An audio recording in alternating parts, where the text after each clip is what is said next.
Hello, we are now going to go to the QuadA website, which you type in https:// 4A's, the letter S, the letter F.org. Okay. Let's see. Yeah. This is where you would go for the peer reviews, the every 6-month review, right? And they have a login on here. This is where we do our attestation, or the regular, attestation that has not to do with the accreditation. Accreditation is confirming that you are following the rules and ready to go with them. So, there's a lot here. QuadA, all right? This is their website. And I will let you look around while you're there. I'm going to take you, however, to where my master class is at. See, I'm just flipping through. What is patient safety data reporting? Patient safety data reporting documents, and log in to patient safety data reporting, which we will go to that further on in the program. This is for the program types we're looking for the accreditation. I'm going to bring you here just because this is where we get to. We're going to use documents, but I want you to see why we're choosing what we choose. Outpatient documents, this is what we are going to use because ASC, Ambulatory Surgery Center, is an outpatient medical facility. There's no overnight. You're only allowed to have 23-hour visits or stays, right? That's why you have to have a hospital and ambulance set up to get from one to the other.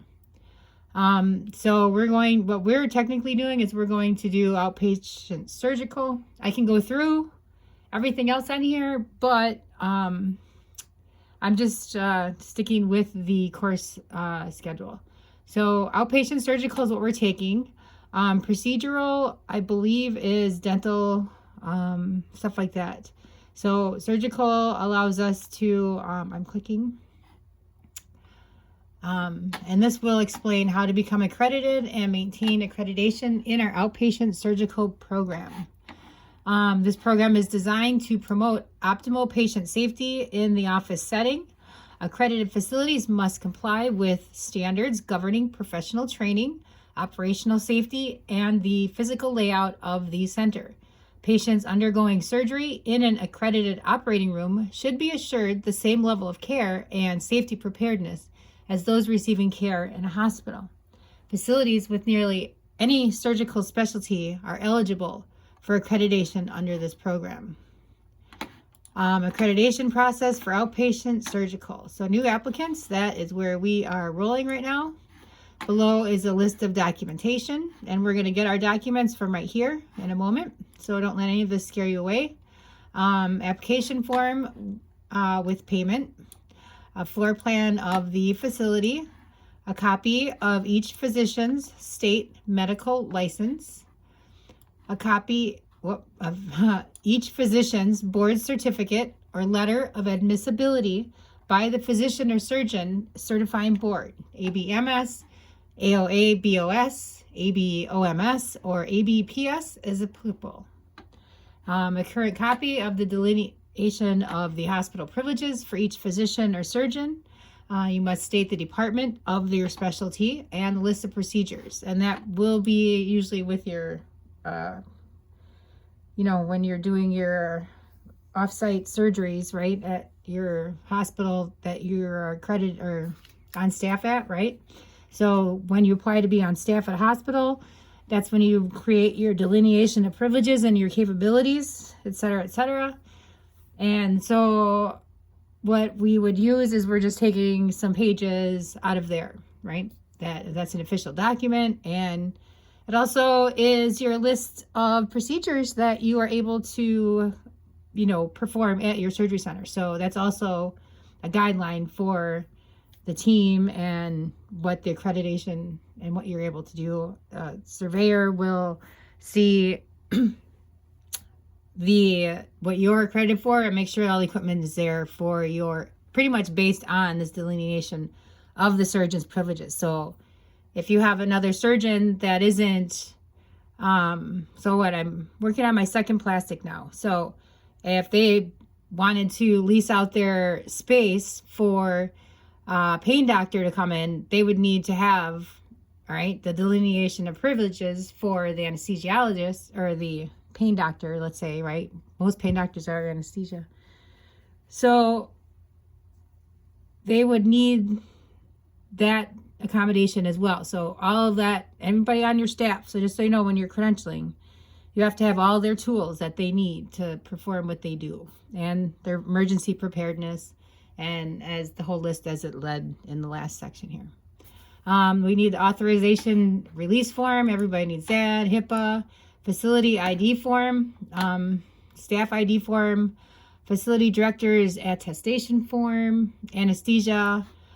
Oh, that's right. They changed the random case review. Anesthesia validation form. They want to validate why you're using what anesthesia.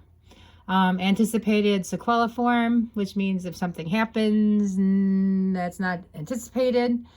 I have to say, a lot of people, I haven't seen any of these completed ever. We've had people from home have to go. I've heard of people going home and then having to go to ER for something, but not from the OR, the AAAASF OR. I'm not covering the New York. That's not my specialty right now. Usually mine mostly is Midwest, Iowa, Illinois, and Wisconsin. I've done them. And appropriate legal documentation specified under your entity type on this addendum, which, you know, again, I'm not rolling on that only because I'm not using it. Please review the standards and checklist manual carefully before submitting the documentation to QuadA. So this is what we are going to get into. The standards and checklist manual is the accreditation. I call it the binder, the QuadA binder. And we're going to go through that in the next thing. But they're saying start gathering these documents, all right? Start gathering all of this. And then go through your manual, read your manual. It's a 109-page manual for the accreditation. So you want to read and make sure you can do everything, or you're willing to commit to do, because we can do anything in there. We can do everything, right? I can do it, you know, and if I'm doing it, I'm here teaching you how to do it. So we'll go through that, but we also need to start preparing this and start letting everybody feel the feel of how this is going to work. This is the self-survey. This we'll get to later towards the end, because you're not doing this for haste or waste, right? Because guess what? All this we get to use for our new accreditations. It's your baseline, your home base, you know, your QuadA #1, right? So we can always go back to how it's supposed to be if something gets out of it, a deficiency. I haven't had deficiencies. If I have deficiencies, it's literally such a small, seriously, it's like one small thing that somebody forgot to put somewhere and we got it. We can't, you know, you just send it in, sign it off, and then send it. So usually it's like a document or something that's missing. But for the most part, if that's all you're missing is a piece of paper, I think that's pretty darn good. So resurvey is on here. So this is this page. So we're going to go up to documents. Here it goes through all of the different types, because you will add and remove physicians. So you'll come here, your RN or whoever does your peer reviews, or what do they call it? The anesthesia reviews now. And so they will be in here, because this is where you log in and you do your attestations at.